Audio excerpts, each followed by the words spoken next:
Hello, this is Stella here with Earth Lovers Oracle. I hope you're all feeling good. I just wanted to give a little interim reading. On the 20th, we have the new moon, but I just wanted to do a little bit of filler in. So it's the 16th of July today, and I'm using the Wisdom of the Oracle by Colette Baron Reid. I love the artwork on these cards. It really speaks to me.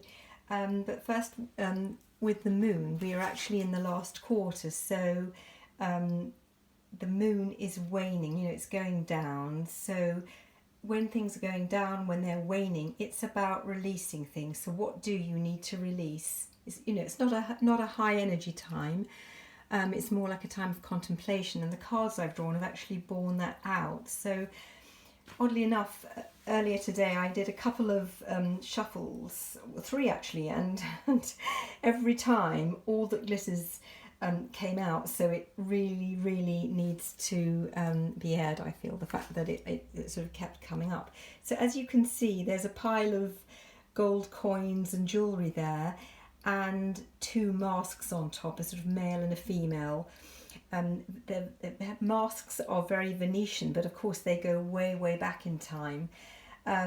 So masks are lovely, but they can be a bit sinister sometimes, but nevertheless. So by putting a mask on, people can't entirely see what we are, or who we are, rather. And I feel, in the times that we're living in now, it's like there's a double layer of things going on, sort of on the collective level, where it's quite chaotic and changeable, and underneath other things are going on that really need to come up and be addressed. And part of that is that often we can see something or somebody's life and think that it's a bright and shining thing, where actually it isn't at all what it appears. So I feel that this card very much has this message, and it can be things like where we put people on a pedestal, which is not to be confused with when we really love somebody, as where we love our family or our husbands or our wives or our friends, but it's where it is somebody that is at that absolute pedestal with a kind of star quality. So I feel that a lot of that will be shifted, where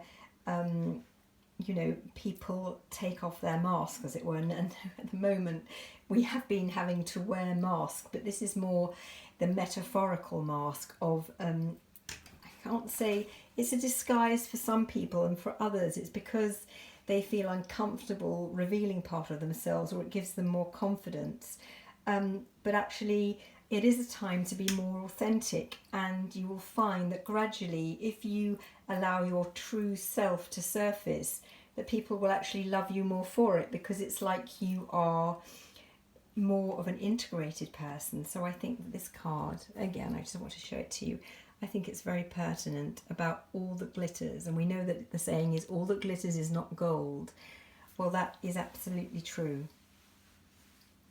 So the second card I drew is called Here and Now. It's very, very sweet. We've got a little signpost with the past, one for the future, and there's like a girl on top of an egg, and she's sort of thinking, well, am I drawn to the past? Am I wanting to go into the future? And quite often in life we can do that, where we actually miss living in this point in time, because we are so wanting to draw back to the past, or so much like worrying about how the future will be. But one of the best things that we can do is to live in the present as much as we can, because actually that's all we really have.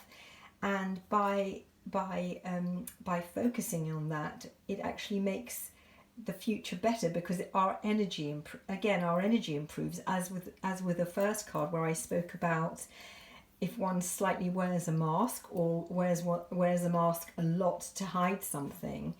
And it's about authenticity, and appreciating that you could be doing something mundane. It could be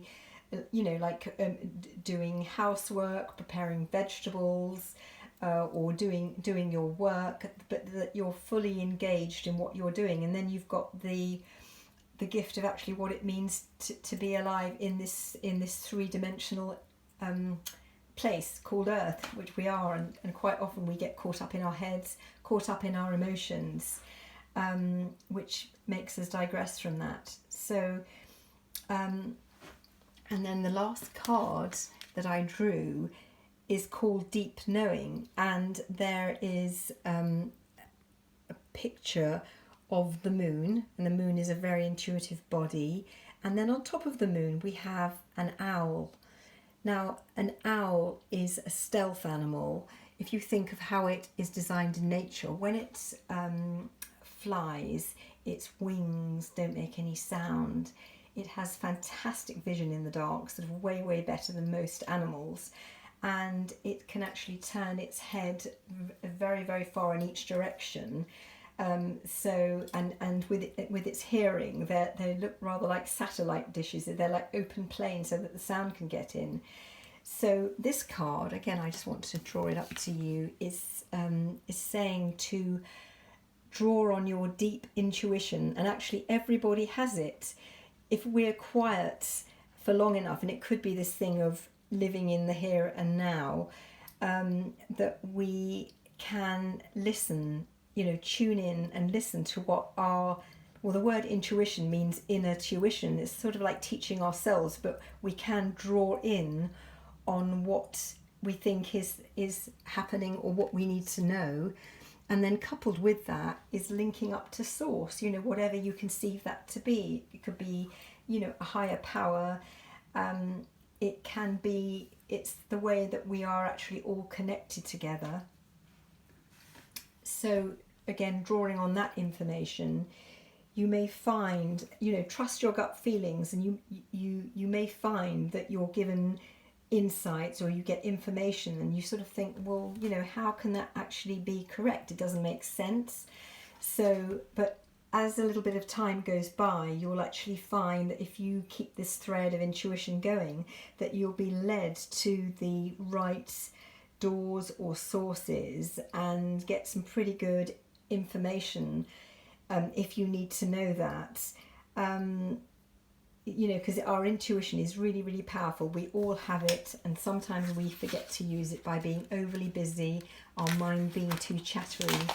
And so if you sit with things and you process, listen to your inner dialogue, ask, and you'll receive clarity on this information or confirmation. And it could be shown in interesting sources. It could be on the internet. It could be to do with conversations that you have with somebody, or you meet somebody, a coincidence. But this whole phase, I think, it speaks beautifully of the waning moon, where we're getting into that phase where the energy is lower and we are becoming quiet enough to hear the truths that we need to hear.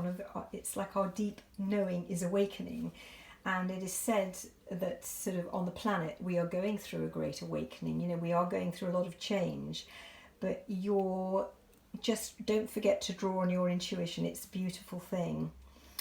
Anyway, I will speak to you again in a few days, and I hope this reading has been helpful to you. I'll see you soon. Take care.